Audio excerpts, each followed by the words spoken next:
Putaanan kay ang unsi pagkamamakaulpo. Salamat sa milagruso nga Diyos nga siya talaga magplano. Dili kita. Amen. Magplano gani kita hataas ang dolo pero ngayon dili matuman ang Ginoo bunda matuman. So salamat. Hallelujah. Gini-welcome namon ang tanang kasimbahanan sa Pag-asa Mata. Zone 7 Resima. Salamat kaayo ninyo. Nga damo na bless ang atong mga samahan nato ninyo. Samahan namon doon sa Katbalugan. Damo ma-bless sila. Na-bless sila kay iba nga samahan ko naton. Wala ko no, wala ko no pupong-pubong. So salamat sa mga leaders naton sa Resima. Salamat Pastor.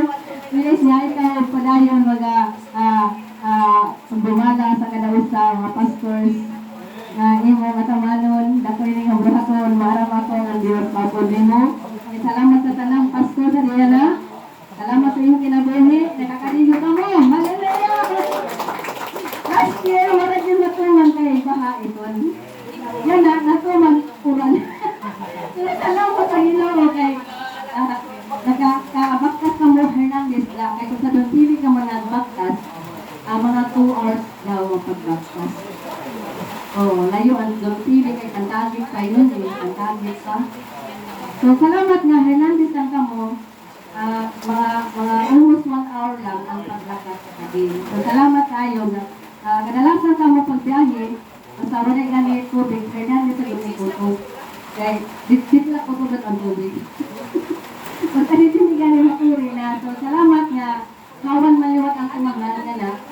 Waray pa mga danaw, waray pa mga tubig. So salamat sa ulan na kinigit. Sa haro man lang sa kita ng haro para madayon ini kundi ang tanang katawhan gabi na sa mag-uuma na magkurang gayon. So salamat sa ulan, salamat sa baton, sa itong mga pag-awto. Na maghatag kita anay pag-testimony bisan ko sa lang.